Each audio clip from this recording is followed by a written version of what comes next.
सुप्रभात सभी लोगों को। आज डीएलएड 4th सेमेस्टर की जो टॉपिक लेके आए हैं, पहली क्लास है डीएलएड 4th सेमेस्टर की। विषय है हिंदी और प्रकरण है इसके अंतर्गत लेखकों का जो सामान्य परिचय जो टॉपिक था, उसी के अंतर्गत हम आज बात करेंगे। इसमें हम सूर्यकांत त्रिपाठी निराला इसके बारे में बात करेंगे। जो हमारे कवि हैं सूर्यकांत त्रिपाठी निराला, इसके बारे में हम आज चर्चा कर रहे हैं। चलो देखते हैं। यहाँ पे जो सूर्यकांत त्रिपाठी निराला हमारे छायावाद के 4 स्तंभों में से एक माने जाते हैं। 4 स्तंभ कौन कौन से? जैसे कि प्रसाद, जयशंकर प्रसाद, निराला, महादेवी वर्मा, सुमित्रानंदन पंत। इनमें से 4 में से एक ये भी हैं। ठीक है, तो इन्हें छायावाद का महेश भी कहा जाता है। 3 हैं, जैसे ब्रह्मा, विष्णु, महेश। ब्रह्मा छायावाद का ब्रह्मा कहते हैं जयशंकर प्रसाद को, और विष्णु कहते हैं सुमित्रानंदन पंत को, और छायावाद के जो महेश के नाम से जो विख्यात हैं वो हमारे निराला जी हैं। जैसा कि उनका जो पीछे जो नाम लिखा है निराला, उनके मतवाला जो संपादन कार्य किया था उसी की तुक पर इनका नाम निराला लिखा है। अब इनके जन्म स्थान की बात करते हैं। जन्म स्थान इनका 21 फरवरी 1896 ईस्वी में बसंत पंचमी के दिन रविवार को हुआ था। जैसे रविवार के दिन इनका जन्म होने के कारण इनकी माता ने इनके बचपन का नाम सूर्य कुमार रखा। फिर बाद में इन्होंने अपना नाम सूर्यकांत कर लिया। अब इनकी मृत्यु 15 अक्टूबर 1961 के पास इलाहाबाद में हुई थी। अब जन्मस्थान के बाद इनके जन्मस्थान के बारे में थोड़ी बहुत मतभेद है। जन्मस्थान इनका बताते हैं बंगाल के पास, बंगाल में जो पश्चिम बंगाल है उसके महसादल राज्य में जो मेदिनीपुर जिला है वहाँ पे इनका जन्म स्थान बताते हैं कुछ विद्वान। और इनका निवास स्थान ग्राम गढ़कोला जो हमारे उत्तर प्रदेश में है, ग्राम गढ़कोला और जिला उन्नाव, ये इनका निवास स्थान है। इनके पिताजी का नाम रामसाय त्रिपाठी और इनकी पत्नी का नाम मनोरमा देवी है।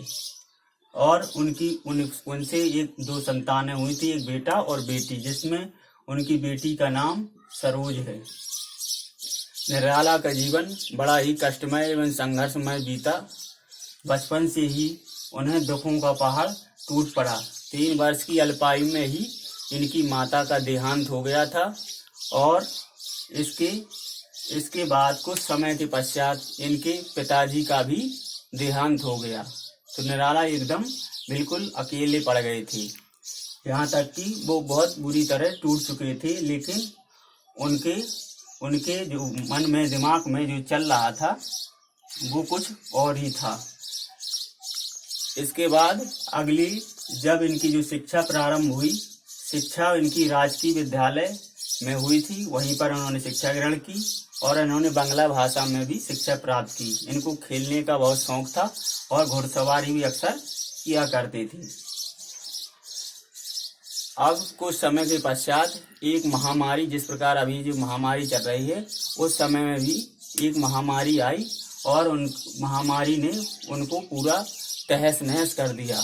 महामारी में उनकी पत्नी, जो उनकी प्रिय पत्नी थी मनोरमा, उसका भी देहांत हो गया। इसके अलावा उनकी सगे संबंधी जो भी जितने थे रिश्तेदार वगैरह, उनके आसपास चाचा चाची, दादा दादी, सभी की मृत्यु हो गई। अब निराला उसमें एकदम अकेले पड़ गए थे।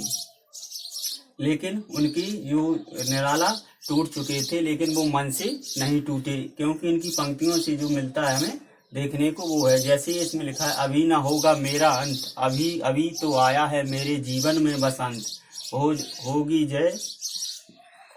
जय हे पुरुषोत्तम नबी।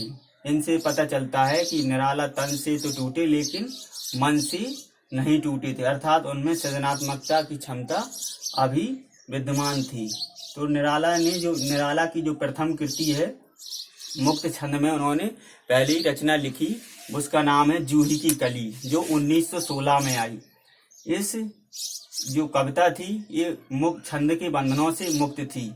अब इनकी जो कविता आई जूही की कली, इनका इस कविता का घोर विरोध हुआ और कुछ कवियों ने इनकी जो रचना थी इसको केंचुआ छंद, रबड़ छंद आदि कहा। यहाँ तक कि महावीर प्रसाद द्विवेदी ने अपनी पत्रिका में सरस्वती जो उनकी पत्रिका थी उसमें छापने से मना कर दिया।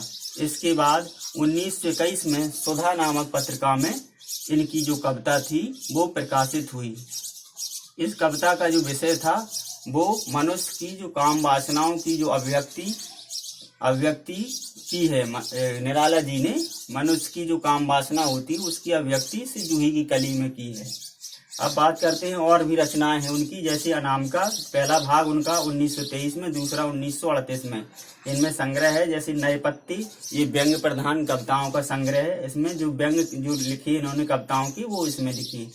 इसके अलावा उनकी रचना तुलसीदास से याद आ गया, जो तुलसीदास थे उनकी प्रिय कवि माने जाते हैं और उनके जो गुरु हैं आध्यात्मिक वो विवेकानंद जी है। विवेकानंद का इनके जीवन पर प्रभाव पड़ा।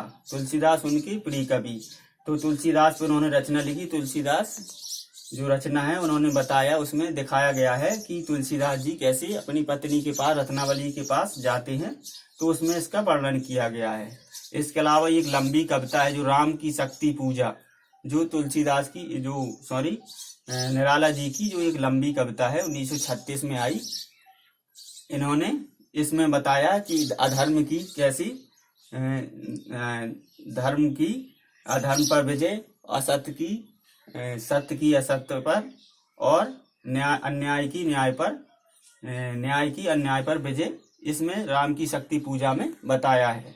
इसके अलावा जो उनका जो सरोज स्मृति है, जो संसार का सबसे बड़ा शोक गीत कहा जाता है, शोक काव्य कहा जाता है, जो 1935 में आया। सरोज, जैसे कि उनकी पुत्री का नाम था सरोज, तो 18 वर्ष की आयु में भी, जैसे उनके पिता माता जो उनकी जो माता के देहांत के कुछ समय बाद ही उनकी पुत्री का भी देहावसान हो गया था, तो उन्हीं के दुख में निराला जी ने अपनी पुत्री के याद में, स्मृति में उन्होंने सरोज स्मृति लिखा।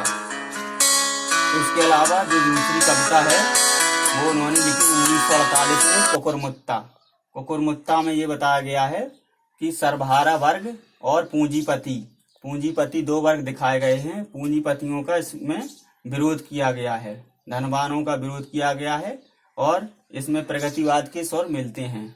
तो छायावाद की जो महेश कहे जाने वाले, उन्होंने छायावाद, प्रगतिवाद और प्रयोगवाद तीनों को पद प्रदर्शक के रूप में उन्होंने काम किया है।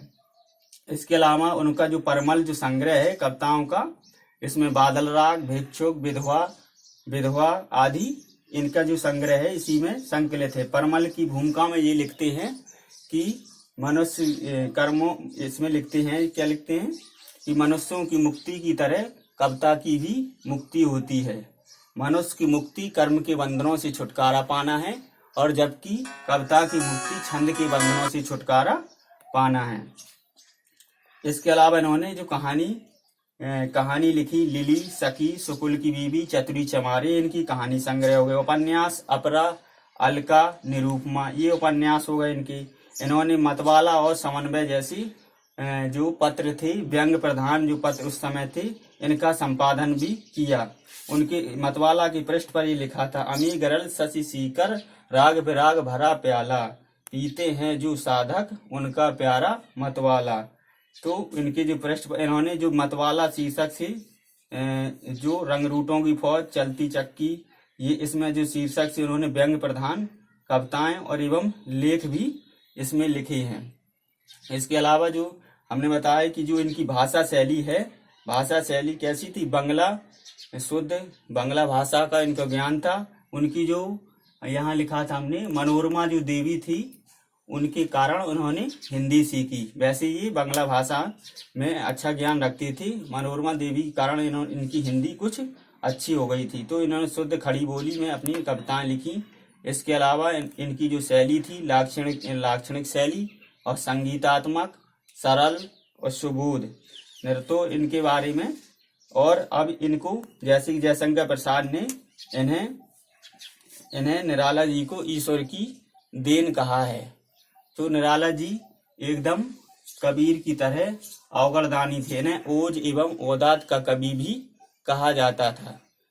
इसके अलावा निराला जी के बारे में और भी बहुत कुछ है, लेकिन हम इतना ही समझेंगे इस वीडियो में और आगे फिर नेक्स्ट वीडियो में चर्चा करेंगे। धन्यवाद।